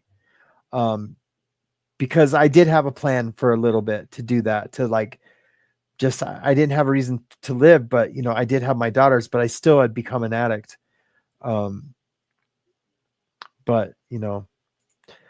I feel better. I feel a lot better for having cried today too. So I appreciate that. Thank you for bearing with me during that. And you guys are the best. Thank you for all the, let me make sure I didn't miss anything. I feel like I did. Russ, thank you so much for the super chat. Sam, here's for some mud. Thank you so much. Awesome, brother. I will talk to you soon. I will talk to everybody tomorrow. I love you guys. Just keep it real, man. I think that's going to be my out. I've been trying to come up with a thing, I used to say, hey, just try to, make someone's life better, but it's too close to, or try to help improve someone's life.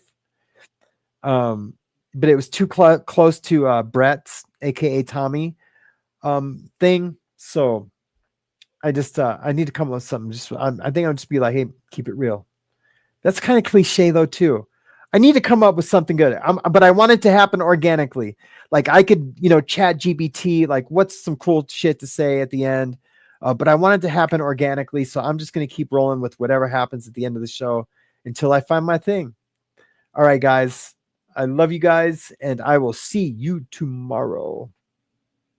Keep it real.